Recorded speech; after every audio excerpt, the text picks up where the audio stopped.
Hi, everyone. Welcome to the Questioning Behaviour podcast. I know you haven't heard our voices in a while, but don't worry, we still sound the same. My name is Sarah, and I'm here, of course, with my fabulous co-host, Merle van den Akker. Very good, Sarah. And thanks for calling me fabulous. I haven't been feeling very fabulous in this lockdown because I hardly get out of my pajamas. Yeah, I'm currently in my pajamas pretty much right now, so I'm definitely feeling the lockdown chic. I've definitely adopted the new sort of 2020 fashion, and yes. I'm loving it. What can I say? The fact that we're referencing the lockdown is also going to date this episode quite badly, but you know, it is what it is. Well, yeah, and talking about dates, this whole episode is going to be 2020 in review, a chance for us to reflect on developments in behavioural science, the podcast, our own lives, to take a deep breath before we plunge into 2021, hoping that, you know, some sort of new start effect is going to occur psychologically and, you know, just because we've changed the date that we write down, that something is going to be different about the world in 2021. But we live in hope, right? We live in hope. We live in dream. And generally, it can't get much worse than 2020. Don't say that. Don't say that, because I don't know. I feel like it can always get worse. Is that the pessimist in me? At least we got rid of Trump. That's true. It's not all been bad. I have to say, a lot of rubbish, crap, horrible stuff has happened. But let's try, I guess, and find some glimmering bits of light in the deep, dark, all-consuming darkness that has been 2020. And yeah, I mean, what a year. I mean, we started this podcast this year. We did. What a journey. It truly was. It only took a global pandemic for us to create something together. But, I mean, you just got bored. Yeah, true. But then I dragged you in, right? So that's my achievement. I'm the type of person, if someone's like, we should do something, I'm like, sure. And then if you propose an actual idea, I will be like, sure. And so it was. And the rest is history. Yeah, this is why I haven't asked to get matching tattoos with you, because you're the type of person who would say, yeah, I've booked it. Let's go.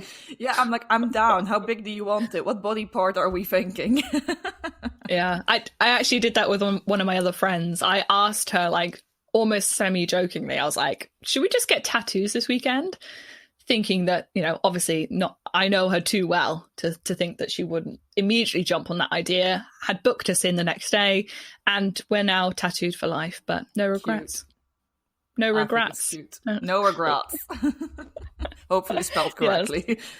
Yeah, luckily no misspellings there, but I mean, I know what your tattoo is, and it doesn't have words in it, so I think that's quite convenient. Moving on from the field of tattooing. What have you know, when looking at 2020 as a whole, what do you think has been going on in behavioral science? Are there any developments where you're like, thank fucking God that happened, or dear Lord, what were we thinking? Oh, I mean, to be honest, there's a bit of a confound in my brain about 2020 and behavioral science, because through this podcast, we have been able to speak to so many amazing people in the field of behavioral science, and I have filled my brain with so much knowledge and so much insight that it's difficult for me to separate out what's just because of 2020, what things have just happened, or what things I've just suddenly become aware of. Fair play. It's a classical identification error, which I don't think I'm going to solve. But what I have to say is 2020 was the year in which the whole weird behavioral science, yes, you know, Western bias, like that came to the forefront for me. Really, it did. No, I remember. Yeah. No, actually, I find it really funny that you mentioned that, because I remember recording with Elina. And I don't know if it's the algorithm that's like, you know, is just on to us. But I started seeing much more articles about weird. There were bloggers, there were vloggers, and there were just general articles, like journal articles, which were much more dedicated. I saw it much more come up in discussion. I've seen other podcasters discuss this as a topic. You know, like really, really big names jumped onto this bandwagon. I'm not saying they're only doing this for marketing purposes, but it became much more popular and it became much more discussed. which I thought was good. Well, I mean, it was long overdue, but at least we're getting to it now. I'm not sure if that to some extent has kind of trailed off the Black Lives Matter movement, which we've seen another surge of this year. Which, I mean, obviously that movement should get the support it deserves, but I thought it was it might be purely coincidental, but I felt that it sort of came up at the same time, which I thought was interesting. Yeah, maybe it's just because it was a salient topic and people were thinking about race and identity a lot more, especially, you know, people who walk through life not really having to think about it at all, suddenly sort of becoming aware of it, that it's a thing. Yeah. You know, it does feed into itself. I mean, recently I've been watching seminars about it. I mean, we've spoken to people who are doing really good work trying to, you know, bridge gaps within behavioral science, whether it's between academia and industry, or gaps between different countries and cultures, and trying to create behavioral science hubs and knowledge centers and policy centers, which, I mean, is amazing work. But I honestly feel like we're just scratching the surface you know, on the problem and possible solutions and all of that stuff. So I'm looking forward to continuing to learn about it and to, you know, be made uncomfortable by it, I think, because, you know, that feeling of when you're uncomfortable, you're like, wait a second, what's going on here? Like, there's some sort of, it doesn't sit right with me. That's the sort of the pocket of uncomfortableness where you're mobilized, I think, to do something. I don't know. Some people might go the other way. They might, I'm uncomfortable, I'm just gonna not touch that. No, but then just back away slowly. No, I get that. I've had a couple of discussions this year, you know, with friends of a different skin color. I think that's the polite way of putting it. I don't even know by this stage what's politically correct and what isn't. And these were conversations where I'm genuinely like, I feel attacked. I feel also attacked. And then after a while, I was just like, I'm a terrible human being. I am disgusted by myself. But like these are not nice thoughts or conversations to have, but I do think they're necessary to have. I think we've been comfortable and complacent for way too long, which just means you're contributing to the system. Complacency is a form of contribution, or at least it's a failure to reject. And that, you know, being passive is a choice in and of itself. Yeah. And I think it's great that people have become increasingly more aware of that, both in, you know, social and economic contexts. But it's time it trickles down into academia. It's time that we see or feel for what it is, which is incredibly white, but also male dominated. And that, you know, our research has been led by this dichotomy. And this is going to be problematic. And for everyone, you know, I personally don't believe in it myself, but I've seen some discussion about, you know, a grand theory or universal theory of human behavior. I personally do not believe in it. But if our entire field is white, how on earth are we ever going to get to a grand theory of human behavior if you're not even classifying more than half of the population? Like that's a failure to test. Yeah, exactly. And I think it all feeds into another topic that I think we've discussed with quite a few people, which was, you know, what people do you want in the room when you are making decisions about applying behavioral science or diagnosing behavioral problems? And it's like, get people in the room with different backgrounds, like different ways of thinking about problems, whether that's through different training or different experience, but also different lived experience, you know, and it's adding those voices is just going to make the whole discipline better. It's going to improve the way that we implement behavioral science. It's going to improve the way that we create knowledge and, you know, do science. Yeah, absolutely. But it's just, I mean, I joined the EDI committee within at Nottingham this year. That's something that happened this year. And, you know, I've spent a lot of my time during my PhD, my master's, doing some sort of student type led activism. I mean, it was me just really banging down doors, trying to get answers and trying to understand why stupid, archaic policies were in place, allowing people to get away with bad behavior. You know, so I've sort of, when we're talking about changing organizations and institutions, I mean, universities are just these closed institutions. And sort of what I've learned through experience, and I think, this isn't maybe this, I'm happy to be wrong about this, so I may be able to change my mind, but that often universities only act to change systemic barriers when either their reputation and or money is being threatened. There's some sort of huge impending financial cost.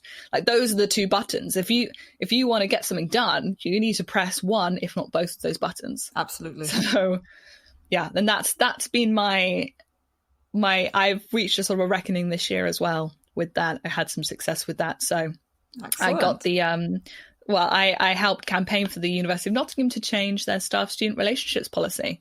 Thank fucking God, because that system is archaic.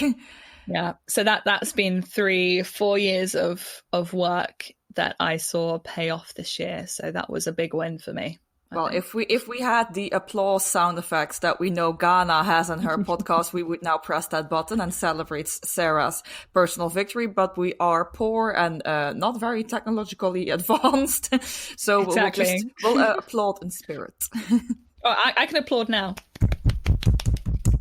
It's not working as well, is it? Yeah, that it still felt good. That was good.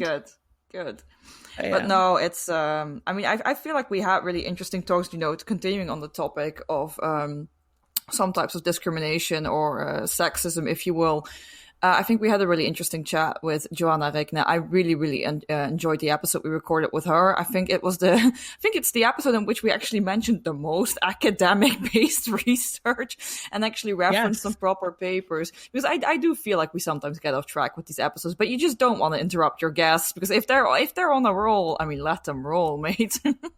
Hey, yeah, we're just here to listen and talk. Yeah. Really, that's it. Yeah, I just want to learn something, and then it kind of depends on our guests how free flowing these episodes are, but most of them are quite free flowing. But no, the topic we discussed with Joanna Regner, like the paradox of power, I think was absolutely really, really interesting stuff. That is a field I'm diving into deeper. By the time this episode goes live, we will also have recorded an episode with Ghana Progrebna for Ghana's podcast, in which I do remember her specifically asking whether we think sexism in academia has gotten better or worse, which is always an interesting topic to talk about. I was thinking back to our conversation with Joanna, and it gives me so much hope that this type of work is now being done in economics, like, for a start, and that people are out there producing these amazing, robust papers, which are like, amazing methods, amazing approach, but answering a question which I never thought I would ever see an economist try and tackle. So yeah, it gives me hope. I would love to do more work in this field, for sure. I can see you do that, for sure. I think it would be quite a natural direction for you to walk into. I think I'm not impressed. I mean, I'm glad the work is being done, and I'm impressed by the quality of the work. But I think the main thing I'm impressed with is the fact that it gets published. Now, that is a win for me. Yes. Yeah, that's the other thing. You can do the work, but is anyone going to publish it? Yeah, exactly. Is the other barrier in science. Yeah. It's quite a hefty barrier. It's really quite something to keep in mind. Yeah, quite robust. These gatekeepers. Yeah. Anyway, anything else in behavioral science this year where you're like, yes, or where you're just like, no? Well, I also had my first bit of experience, like, applying or being a behavioral scientist outside of academia this year. Yes. Summer. Sarah actually got a job, guys. Sarah has left academia, put a foot outside the door. Yeah, I was an intern within the Behavioural Insights team located within Public Health England, which was an amazing experience to work with such an amazing team of people. I mean, remotely. So we basically did everything over Zoom, but to be involved with that type of public health work and be involved basically where, I mean, I've never experienced like having an impact like that, which sounds silly, like writing up stuff about behavioral science, lit reviews, and discussing interventions and doing data analysis. And yeah, it was a great experience. So I have a huge appreciation for people who apply behavioural insights. And there's such a huge network of behavioural scientists within the UK government, which was amazing. Like, I didn't really appreciate the scope of the different teams and the different type of work that's being done, and actually the innovation as well, in terms of the way that behavioural science is being applied, like, with the constraints of a world, within a pandemic, but also, and adjusting to the new demands. Yeah, it was an amazing experience. I think you raise a very interesting development, which I've noticed anyway, but I'm wondering if this is just like spotlight bias on my behalf, because we started, for the podcast especially, we started diving much more into who's out there practicing, what are they doing, what's to us interesting work that's going on. I think I've become much more aware of practitioners. It sounds really dumb, as if I just, if I only look left, towards academia, and I never just forgot to look towards the right and actually see practitioners. If I was on the road, this would get me killed. To get back to the point, it's just, it might just be my locus or my focus or whatever. But I feel like a lot more practitioners have been spotlighted during 2020. And that might be partially driven by the pandemic, or the fact that, social media obviously is very, important during a pandemic, because there's very few other ways of selling yourself if you can't leave the house. But yeah, I feel like a lot of interesting stuff was seen there. And I feel like a lot more practitioners came out, or just in general, they became more visible. But I'm wondering now if this is just me. But I mean, because you just said, you just realized a massive network there is of practicing behavioral scientists. And this has been much more highlighted to me as well, to the extent, I mean, we had really great conversations, in the season 1 we did with the podcast. Especially, I remember the conversation we had with Kelly Peters, who the CEO of BE Works, just bridging this, what it takes to bridge the gap between academia and the applied world. Similarly, we've had that conversation with Nurat Noble as well, which was also a great combination, and just the idea of a hybrid. And I do think that because practitioners are moving much more towards the forefront, because they do work quicker and they do work with much stronger impact, and they do work, with very rigorous standards, whether academia wants to admit this or not, I think we will soon see much more hybrids. And I think in general, hybrids, although we are actively looking for them, are coming out of the woodworks much more, and it's becoming much more accepted. But as a result, I think this also comes from the fact that behavioral science is, don't want to say saturated, I definitely don't want to say oversaturated, but I feel like there's more people trained in it, or people who have experience in it, rather than there are jobs currently available. I'm not saying that's a bad thing. I'm just saying that is a thing.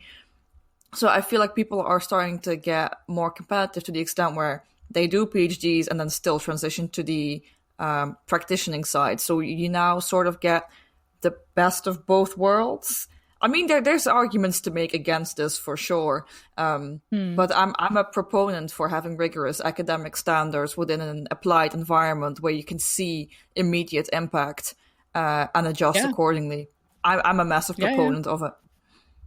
Yeah, no, and I mean, I feel like I've had the same epiphany, like once with my work actually as an intern within a behavioral insights team, but also just, as you say, from speaking to people via the podcast who, have had experience coming into academia from a more industry background, or who have experience, applying sort of behavioral science, but from purely an industry perspective, and sort of looking from the outside in at sort of academics, and sort of being able to make observations about the weird things that they do and the weird beliefs that they have, the insulated bubbles. And I mean, it's not really our fault. We haven't really, neither of us have been outside of our academic bubbles. And I think unless you actively search outside of the academic network, you never will. Like, you could probably as an academic live your whole life only talking to other academics about science,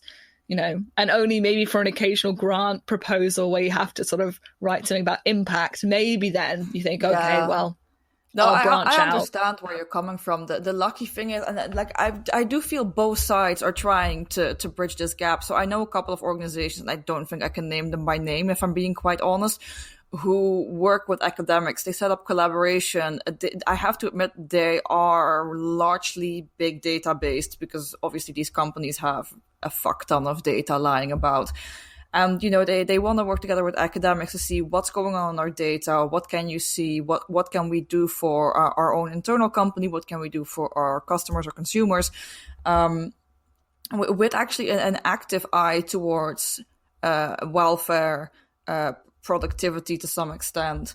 And I've seen some real cool collaborations pop up, and I'm happy with these. I'm very happy with these. I've now seen more companies who offer a type of postdoc type setup or scheme, if you will, where you will work within that industry, but you can still be affiliated with a university. So you will have a postdoc supervisor, if you will. Obviously, I am actively seeking those things out, but I'm happy with the fact that I have seen those things develop since I've started the PhD. I am aware of these things having been created and existing. And I think this is a great development for behavioral science. I do think, you know, like I already said, like having the high standards of academia, so like the rigorousness of the work, and the knowledge and the background in the methods that can and cannot be used in certain circumstances, plus just the access and the impact that someone in industry can have. I think it's the best of both worlds, and I'm very glad to see these developments. On that topic, I know from the applied side, GABS, although I'm not sure if that's how it's pronounced, but GAABS has been finally started up. I've known that organization was in the works for quite a while. If you look at who's on the board, I mean, you're going to be hella impressed. But I'm very happy that the practitioner side or the applied side is starting its own excellence framework, if you will. So they're actively going towards being like, we can have this type of rigorousness. We can have this type, you know, of high standard level in and of ourselves. We don't need to look towards academia. We don't need to necessarily collaborate with academia, and we do not underperform when pitted against academia. I think it's really interesting to see that have come up. I'm very, very happy about it. I know several people who started that organization personally, so I'm very, very happy for them that this came off. I really, really am. Yeah. Sure. Yeah, this is just really cool stuff, and I'm psyched about it. I'm psyched about GAP, so the Global Association for Applied Behavioral Science. That's what it stands for. Do you know what I was going to ask? I was trying to figure out in my head. I was like, global something. Yeah, Global Association for Applied Behavioral Science. There you go. Nice. Definitely check out them. I think it's a great initiative to kind of come out of 2020. Genuinely, I'm very, very happy with that. But yeah, so I think a lot of stuff has happened on the applied side. I'm not too sure if a lot of stuff happened on the academic side. Well, I mean, obviously, there have been God knows how many papers involving COVID. Yes. Yeah.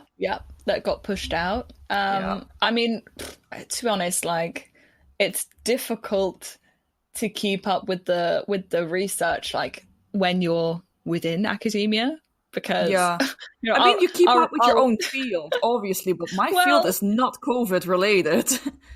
Do you know, like, literally yesterday, I found a paper that is so relevant for my PhD thesis and chapter. I was like, why have I not seen this before?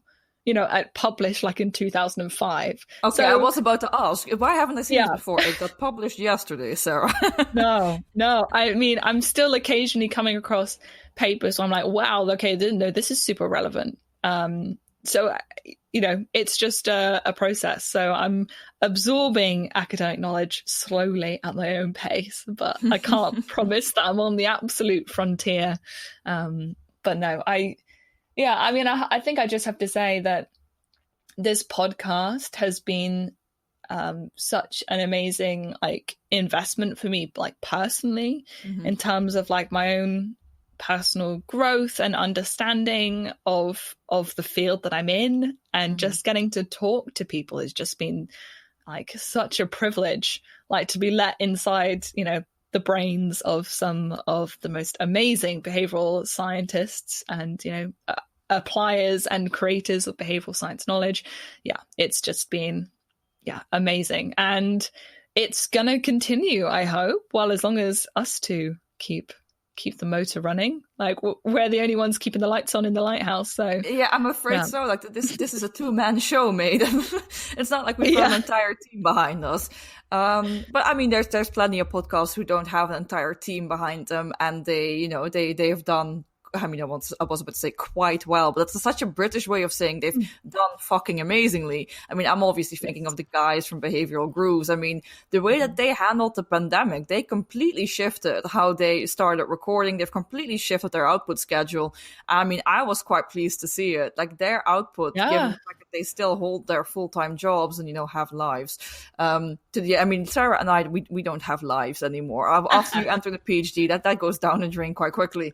But it's just really good to see. Like, I genuinely think Kurt and Tim have just such a fucking passion for, behavioral science, for anything that surrounds it. They're just so good at what they do. I'm always happy to see it. And I think in general, another thing that I really enjoyed during 2020, because I've got Behavioral Grooves in my mind now, is the fact that Sam Salzer, who we have interviewed in the second season of this episode, which will be, in the second season of this podcast, which will be forthcoming, which is a great word, forthcoming. But Sam has actually started the first annual Habit Weekly Awards. And Behavioral Grooves won the Best Behavioral Science Podcast for that. That's why I was thinking of it. But I think it's such a cool initiative that Sam set up, to just, reward and raise awareness of really cool people in behavioral science. I thought the awards were great. I was quite flattered to be nominated, so thanks a lot, Sam. There it is. No, but I mean, in all fairness, I was nominated, but I was just in general, like, I look at the list of other people who were in there, and I was like, I can see why, why they would win. And my predictions my predictions were bang on. I voted for Katie Milkman as Behavioral Science Person of the Year myself. I mean, Katie Milkman's on another level completely and entirely. So, like, we bow down. Well, curtsy. I don't know what's appropriate. We curtsy, we bow down, we kiss the floor. It's all fine. You definitely deserve to be on that list. You definitely deserve to be nominated. I appreciate that, but fucking hell. Yeah. I mean, if I ever get to a stage where, I can actually compete with Katie Milkman, I can give myself a pat on the back and give myself a holiday. For sure. Exactly. But there's been so many new behavioral science podcasts that, I've been made aware of or that have popped up. I mean, David Parrott has, was it Audience of One? No, Sample of One. Sample of One. Yes. Sorry, David. No, it's all right. I know it very well. Should know better because David's also someone for the second season. yes. And Christian Human Risk podcast as well. Yeah, but that existed for longer. That has just become increasingly more popular. Which, I mean, Sarah is very casually plugging. We've also done a podcast episode with Christian. So he's in our second season as well, but we've also recorded for his podcast. So whenever that episode comes out, we'll let you know. But yeah, it's just been great. I think setting up this podcast, I mean, we've talked to absolutely amazing people. I mean, obviously with some people, we had really, really good discussions. With others, I genuinely felt like we were just in a very personalized lecture. I mean, like not to their discredit, obviously not to their discredit, because I have huge amounts of respect for both of them. But once you get fucking Rory Sutherland talking, once you get Colin Camera talking, you can just let them go, mate. Just let them go. I was just like a knowledge sponge, just trying to keep up. The amount of notes that Sarah has for the talk we had with Rory is abnormal. You could turn that into a book. Yeah. And I mean, it wouldn't even be my book. No. So it would be Alchemy Part 2 by Rory Sutherland, written by Sarah. Yeah. No, I mean, amazing. What a dream come true, having Colin Camera do a 2-part season finale special. Who would have thunk it? A 2-parter, because we just didn't want to edit anything out, and it was so long. Yeah, it was just gold, the whole thing. So yeah. I'm glad we were able to share it. Yes. But I was glad I was able to do it. I mean, I was genuinely just hiding behind the screen. I was like, oh my God, it's calling camera. Oh my God, it's calling camera. I'm having a fit. I'll admit to fangirling. I love his stuff. I think the fact that, he's moved from finance very much into behavioral economics and then into neuroeconomics. Like, I'm sorry, but I love that trajectory. That is just... It just hits all the right spots for me. That's just because those are my fields of interest. I love the brain. I love finance. And, obviously behavior is my wheelhouse. I was just like, I'm so excited. Wait, money on the mind. I get it now. Oh, do you now? It is. There it is. That's just all in one. All the interests in one. Yeah, maybe eventually, if Colin ever wants to collaborate on a book, we can call it Money on the Brain and really dive into neuroeconomics. Colin, hit me up. Yeah. Yes, yeah, you can be the ghostwriter. Or, I don't know. First author, second author? I don't know how that would work. I'll take second author with Colin. That's all fine. Yeah, I actually wanted to ask you, Merle, outside of the podcast and the world of behavioral science. Oh God. What have you done in 2020 that makes you feel good about yourself? Were there any sort of glimmers of happiness and hope in 2020 for you personally? So this is outside of behavioral science, outside of the podcast, meaning that I can't reference any of my work then, and I can't reference the blog either. Oh, Jesus Christ. Well, that's highly personal then. During the lockdown, I went home. So I was with my parents for about 5 months, which was really, really good.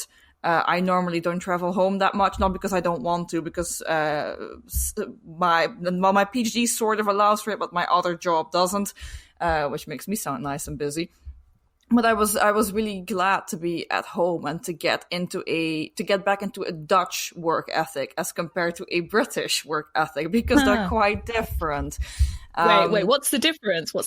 I want to hear this. I think the work-life balance for the Dutch is much better, personally. Okay. In what way? It's much healthier. Like when the Dutch say that the working day is done, the working day is done. Yeah, so that's quite important for your mental health. I think in 2020, this is nice and personal. I came out of a very toxic relationship. Then I went home, and in the end, I've actually gone into therapy. So I think, nice and personal, but I think 2020 was a good year for me to take a good hard look at what the hell I was doing and what I thought I was doing, and to get back to what I should be doing, according to myself and not according to other people. So I think if 2020 was a shit year, but if I've gotten anything out of 2020, it was that. And to actually get back, and I'm sorry for the segue, to get back into why I love behavioral science.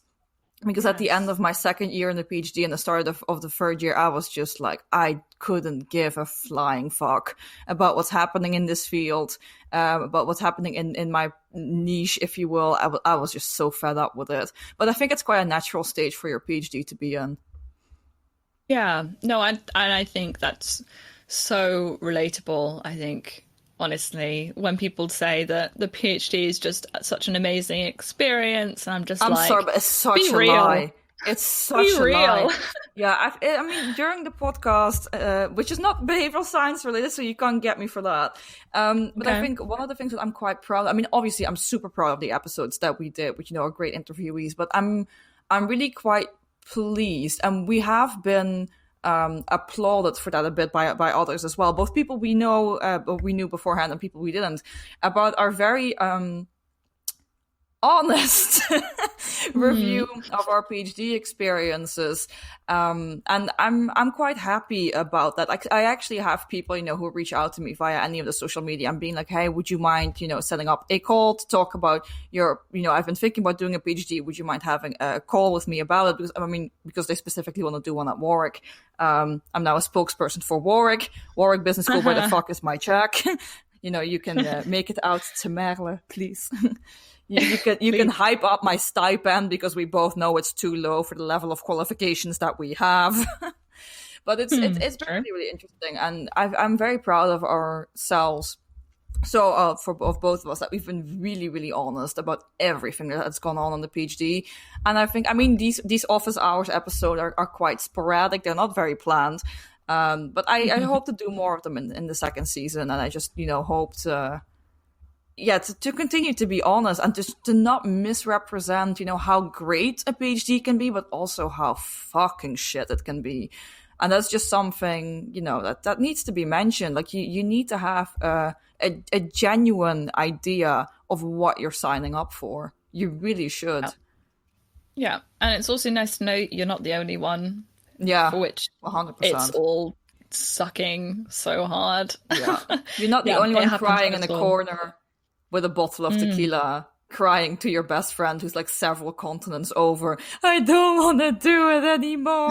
And they're like, how much have you drank? And I'm like, it's too much. And they're like, have you eaten yet? Nope. Well, there we go. Well, I'm proud of you, dude. I'm proud of you. I've watched you go on this personal growth journey and, shedding the skin of 2019 and evolving. And so, yeah, no, it's all good stuff. And I think it's also good to remind ourselves that we exist as people outside of behavioral science and also our PhDs. So, yeah, I think especially the latter. No, we've already mentioned a lot that, it's quite, I mean, it's not difficult because, we're very much able to do so. But within the PhD, it's all very, look at academia, look at other academics, look at their work, look at the job opportunities you have within academia. So postdocs, assistant professorships, yada, yada, yada. And industry, I wouldn't say going to industry is heavily discouraged. I just think it's so not mentioned. It's presented as a non-option because it is not presented at all.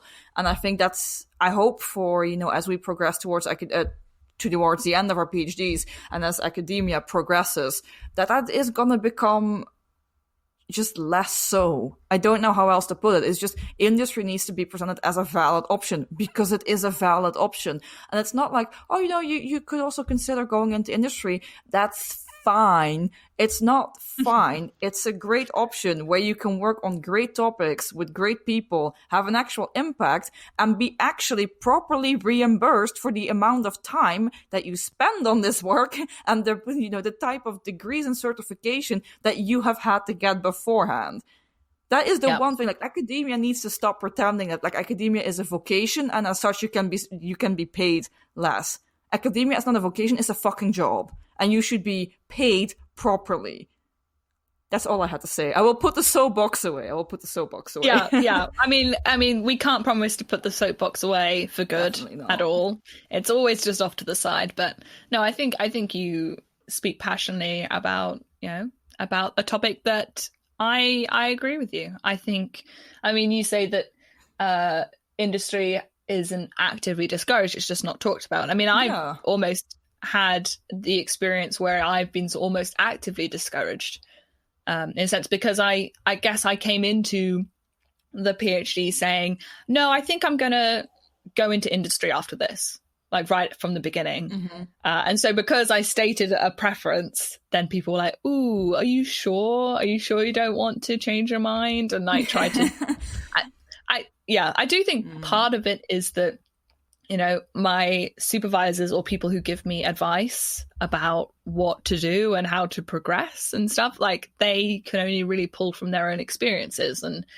I can't think of anyone really like that has been a mentor to me within university that has had a lot of experience in industry. Sure. And so, yeah, I mean, but I really think that it may seem as though it's difficult to sort of reach out of your bubble, but once you do, there is so much going on and there are so many different ways to get engaged with what's happening in the applied field that, there's a wealth of knowledge just waiting to be discovered. And I hope that's what we've been able to do this past year is just open ourselves up a little bit, opening ourselves up to the possibility of a career as an applied behavioral scientist and what that looks like, and the different models of careers you can have as like a hybrid or something else completely, something unique in itself. Yeah. You know, the more we talk about, so I this tidbit first. I dropped that bombshell because I was getting fed up with one of my supervisors, because he was like, you know, this is good enough for a PhD chapter, but this, you know, you really have to sort these things out for a paper. You know, it's important to get published if you want to have an academic career. I just looked at, I mean, obviously this was via I think Microsoft Teams or Google Meet. So I looked him dead in the eye, meaning I looked dead at my own camera, and you just look at him. It's like, who said I wanted a career in academia, mate? You should have seen his face. Oh, it fell. It was beautiful. Like, sorry, really? I love good shock value. I thought it was great. He just looked at me and, you know, was like, all right. And I'm like, have a nice day. Bye. Amazing. Amazing. It was great. No, but this is the thing. Like, I mean, as soon as you start reaching out of your bubble and you look at the absolutely amazing companies that have been set up. I mean, within the UK, I'd be fucking stoked to work for any of the behavioral insights teams within the bank. So I know NatWest has one, Lloyd's has one. I'd be very happy to work for either of those. If I want to leave the UK, which I am planning on doing, there are several other teams in Europe that are like this, like Switzerland, the Netherlands, Sweden, Germany has got a few teams like this as well. Not just within banks, but they've got general, you know, behavioral science-based consultancies. Like you won't be... You know, you won't be struggling to find a behavioral science-based consultancy anymore. And that is just a great fucking development. And I hope it really, really continues.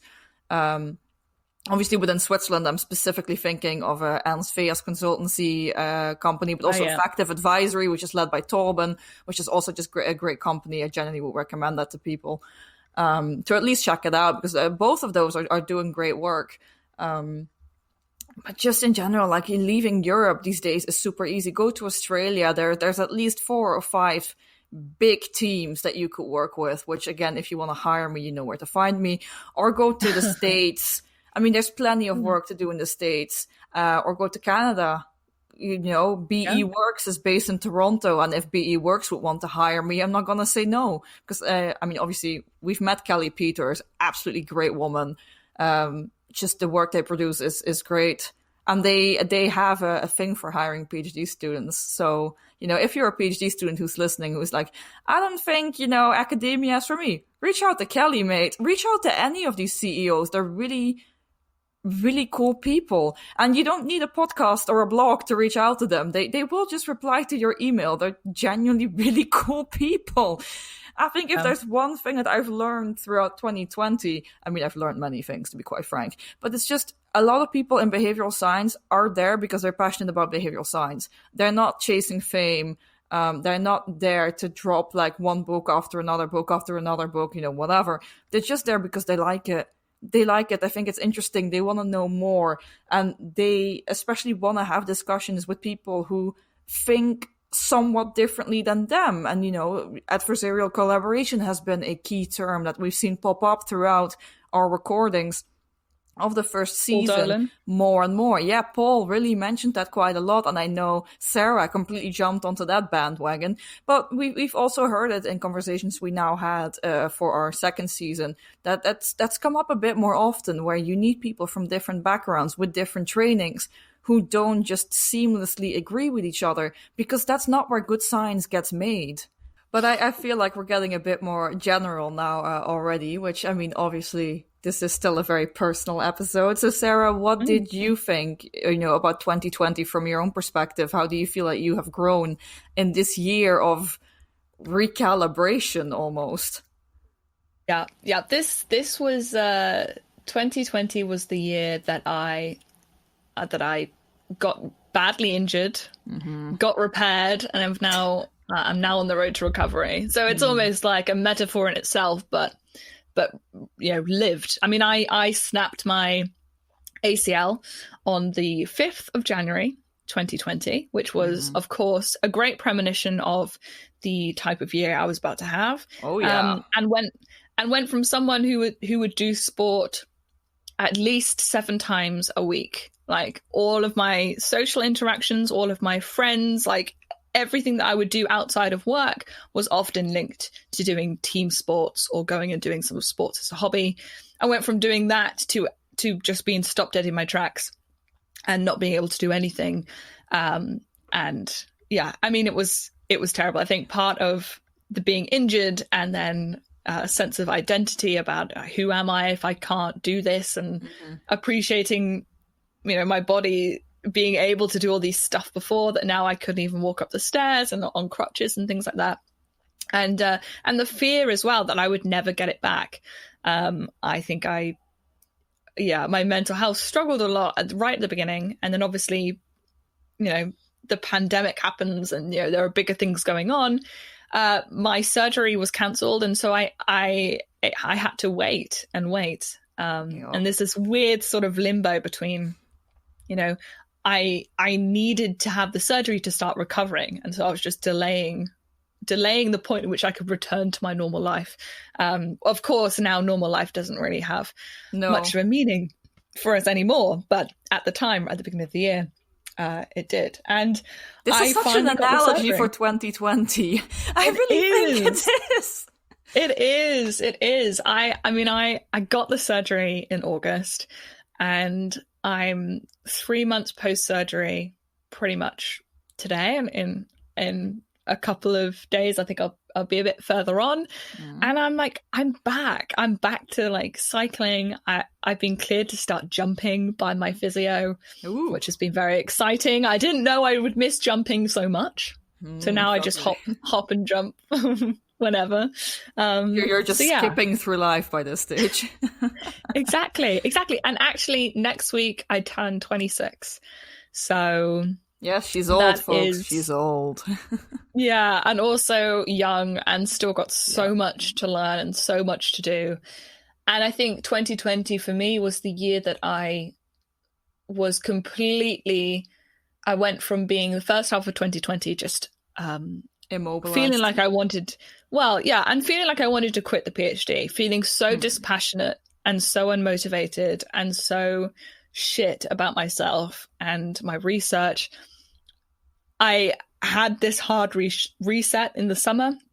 I got to do this internship. I started this podcast. I refound my love of the subject, which I knew was always there. It must have always been there. And I've come back outside the other side of it. I survived it all and feel just so much, calmer and happier and settled and looking forward to what comes next. And despite all the challenges that we still face, and the uncertainty that we face, and the fact that I've missed seeing people, I've missed having that human interaction, I still just feel incredibly grateful for what I have and incredibly privileged that I have friends like you who just do podcasts with me, and I have a knee that works again, so that's great. Yes. It's actually quite 2020. That was 2020. But I mean, you mentioned looking forwards to what's to come next, and I think that in general is a very nice segue of just what do you think is going to happen in 2021? Like, what are you expecting for yourself, for your PhD, for behavioral science as a field? What's next? Well, 2021 is the year that I finish my PhD. Apparently. We don't know what's going to happen. It may not be, but 2021 is the year. I think that do you have a specific date on which you're finishing, or do you have like a target in mind? I do, but I don't know if I feel comfortable sharing it, because Fair enough, never mind. People would be like, isn't it past that date you said that you're submitting? And I'm like, shut up. Never mind. Yeah, but somewhere in 2021. But I think the sort of application of behavioral science that I am most going to keep my eye on is how do you get everyone vaccinated in 2021? Yes. Yeah. Like the rollout of vaccinations, I've already started seeing like posters and messaging and social norms and homophily effects trying to, placement of these different messages, trying to get into people's minds. And particularly about the strategy of rolling out the vaccination scheme, I think is going to be interesting to watch. And I hope that there are behavioral scientists in the room when people make decisions about, how people are going to access vaccines, how to motivate people, how to, encourage the uptake of getting vaccinated. I mean, it's not an easy problem to solve. And I think it's relatively easy on paper, but humans are also, not simple creatures. So, definitely looking to see if there are any cool interventions that pop up or any cool things that we can learn about applying behavioral science under this type of pressure. And it is a lot of pressure, right? Yeah. I mean, here is where impact is genuinely not the thing you just put on a grand proposal. Here, impact is people are going to die or not, hopefully or not. But this is going to make, this is what is going to take a society beyond the pandemic or throw it back into one. This is really, really fucking important stuff. This is a good thing to hope for 2021. I hope behavioral science can do what it should have done last year. Because behavioral science last year, the British government kind of cocked it up anyway. Let's say it how it is. But it should have been done very differently. And like you said, let's hope that there's behavioral scientists in the room once they try doing this. Let's hope they learn from their mistake. Let's hope the learning algorithm isn't flat or negative. Yeah. I mean, that's my hope too, is that, with hindsight, we can learn what went wrong and try and figure out whether or not we can actually put that learning into practice and improve the way that we look at behavioral science, the way that we apply behavioral science. And I have hope. I have hope, but we always have hope. I'm a bit of a pessimist, so this is saying a lot. I have hope. This is good. This is good. No, I think for me, 2021 it's quite similar to yours, to be honest. I'm also supposed to finish a PhD. I'm comfortable enough to indicate that I think I should be submitting in September. For me, that is essentially a hard deadline because I am just so over it. I want to be PhD done. PhD done. Yeah. That's what I want to be. That'd be nice. Yeah, just in general, I hope to get some stuff published within the field specifically, or within my niche, my wheelhouse specifically. I've seen a general trend within personal finance to look more at financial well-being rather than financial capability, or just the much more how much are people in debt and how much are they spending and what on.